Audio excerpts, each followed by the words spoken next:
Bismillahirrahmanirrahim.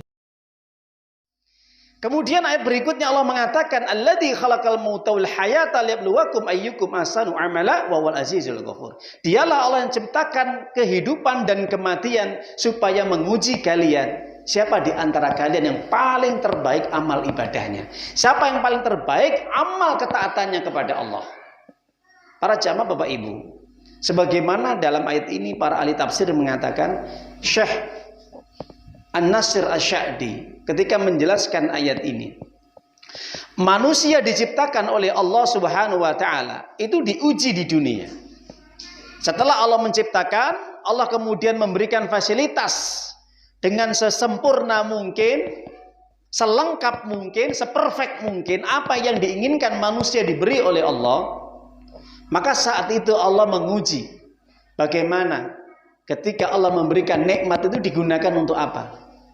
Setelah Allah dari menghidupkan, dari mematikan, menghidupkan, kemudian dimatikan lagi, kemudian nanti dihidupkan kembali pada hari kiamat, akan dites, akan ditanya, semua nikmat yang aku berikan digunakan untuk apa? Padahal tujuannya orang hidup adalah untuk apa? Imtihan. Kita puasa hari ini tujuannya apa? Imtihan, diuji. Kuat nggak? Sabar nggak? Teguh nggak? Istiqomah tidak? Ketika Allah menurunkan perintah puasa untuk menahan segala apapun yang bisa membatalkan dan merusak pahala puasa, itu kita disuruh sabar. Kita disuruh untuk tetap istiqomah berada di atas jalannya, mengikuti aturannya, mengikuti perintahnya. Makanya dari sinilah Allah mengatakan ayyukum ahsanu amal. Ahsan. Ahsan ini adalah kalau bahasa Arabnya adalah apa? Isim tafdil. Kalau bahasa Indonesia namanya superlatif. Lebih. Ahsan, akbar, asgor, ya, ajmal, dan masih banyak lagi. Ahsan ini adalah siapa di antara kalian yang paling terbaik amal. Maka di antara manusia memang ya banyak melakukan amal itu bermacam-macam. Ada yang mungkin imannya rendah, ada yang imannya itu setengah-setengah, sedang-sedang. Ada imannya yang tinggi sekali. Imannya yang paling tinggi siapa? Iman yang paling tinggi adalah para nabi, para rasul. Kenapa? Karena amal mereka itu luar biasa ahsannya. Luar biasa.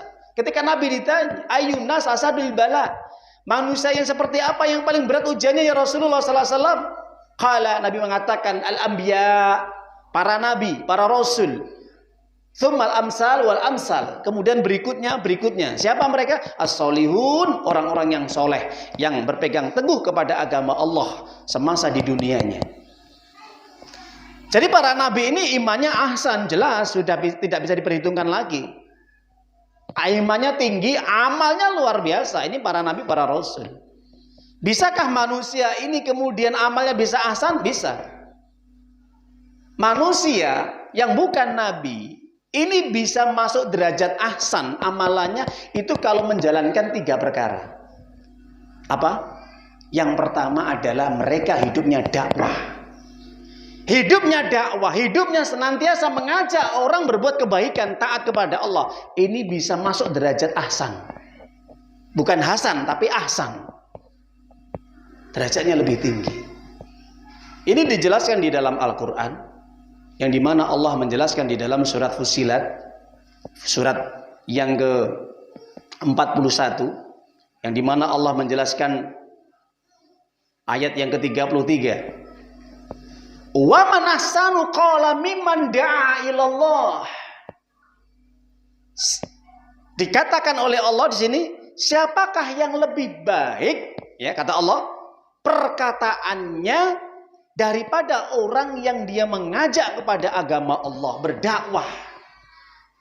Jadi orang pengen derajatnya ahsan, amalannya ahsan, imannya ahsan, lebih baik, lebih mulia, lebih tinggi derajatnya nanti di sisi Allah. Syaratnya yang pertama apa? Kata Allah di sini, surat Fussilat surat 41 ayat 33. Da'a ilallah, mengajak orang untuk berbuat baik kepada Allah, mengajak orang untuk ibadah kepada Allah. Dakwah dimanapun dakwah tidak hanya di masjid, di musola, di mimbar, bukan.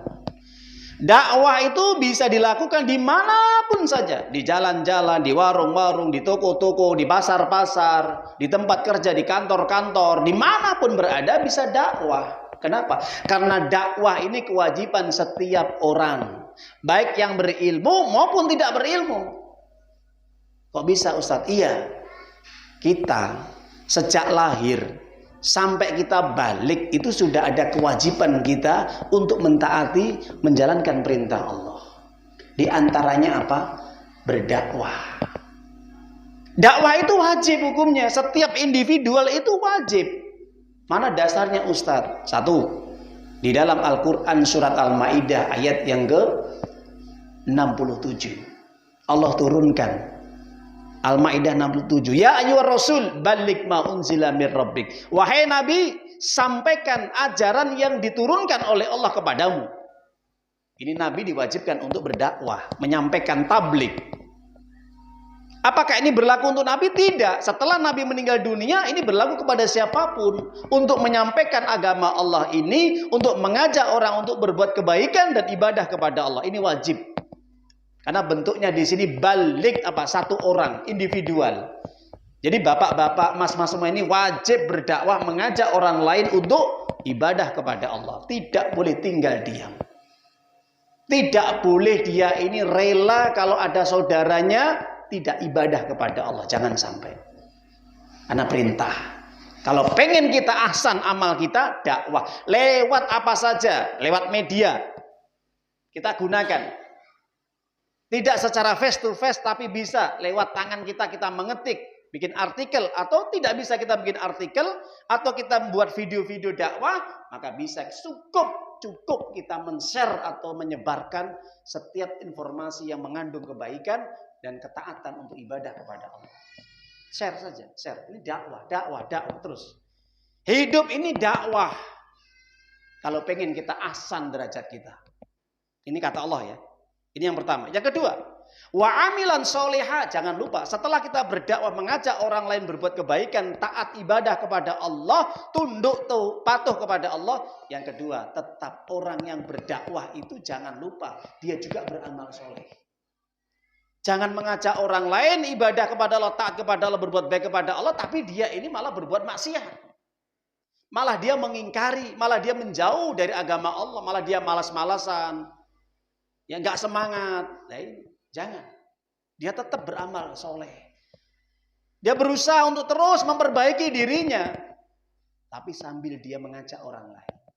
Kalau pengen ahsan lah ya. Ahsan. Perkataannya ahsan, amal perbuatan juga ahsan.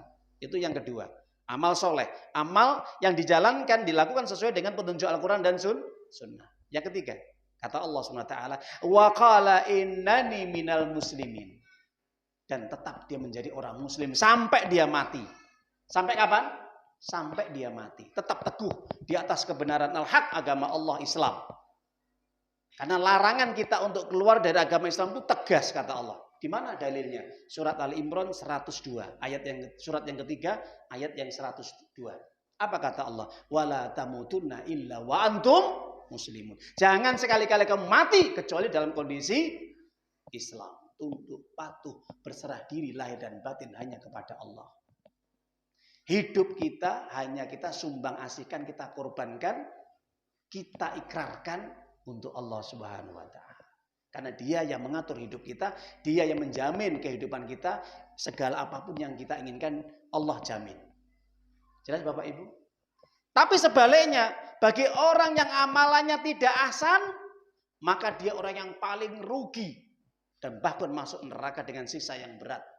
Mana dalilnya Ustaz? Allah turunkan di dalam surat Al-Kahfi, surat yang ke-18, di mana ayat Allah menjelaskan ayat yang keberapa? 106. Qul hal nabiyukum bil akhsarina a'mala alladziina dhallam sa'yum wa yahsabuna annahum yusinuna sun'a. Hai Muhammad, mau aku beritahukan kamu sesuatu amal yang paling membuat orang rugi. Ya, rugi, lebih rugi. Bahkan bukan hanya rugi, lebih rugi. Ini kebalikannya ahsan. Tadi amal yang paling baik, ini amal yang paling rugi. Siapa mereka? Mereka menyangka bahwa amal mereka diterima sama Allah. Tidak, mereka menyesal dan mereka kecewa dengan perbuatan yang mereka lakukan. Kenapa? Kenapa? Semasa hidupnya mereka telah mengingkari kebenaran. Semasa hidupnya mereka tidak patuh tunduk kepada Allah. Semasa hidupnya mereka tidak mengikuti kebenaran. Semasa hidupnya mereka tidak mau diatur oleh Al-Quran dan Sunnah Nabi Sallallahu Alaihi Wasallam. Rugi mereka. Ulaikal ladzina kafaru bi ayati rabbihim ya waliqai faidat a'malum falanuki malam yaumil qiyamati wazna. Bahkan mereka semasa hidupnya suka menghina, melecehkan, mencaci maki ayat-ayat Allah, menyepelekan ayat Allah. Ayat-ayat Allah ditertawakan, perintah-perintah Allah disepelekan, diejek, dihina, direndahkan sebagainya. Ini orang amal yang paling rugi, bahkan apapun yang mereka lakukan hilang semuanya. Ahsaru a'mala. Rugi, paling rugi. Naudzubillah min dzalik. Para jamaah Bapak Ibu yang dimuliakan oleh Allah Subhanahu wa taala, itulah gambaran-gambaran yang saya sampaikan terhadap ayat Allah Subhanahu wa taala. Jangan sampai kita hidup di dunia sekali ini kita menjadi orang yang paling rugi amal yang kita kerjakan. Jadilah kita menjadi amal yang ahsan. Jadilah amal kita ini nanti dipuji oleh seluruh makhluknya Allah di langit dan di bumi ini. Jadilah kita orang yang paling dibanggakan oleh Allah dan para malaikat dan seluruh makhluknya nanti pada hari kiamat. Dengan cara apa? Berdakwah.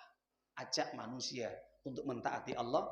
Tetap kita beramal soleh dan tetap kita jaga iman kita, Islam kita sampai kita meninggal dunia.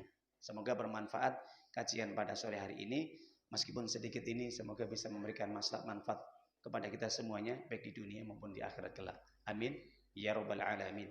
Pada akhirnya marilah majelis ini kita akhiri dengan bacaan hamdalah dan doa berbuka puasa. Alhamdulillahirabbil alamin. Subhanaka Allahumma wa bihamdika asyhadu an la ilaha illa anta astaghfiruka wa atubu ilaik. Dhahabat duma'u wa tallatil uruqu wa thabatal ajru insyaallah.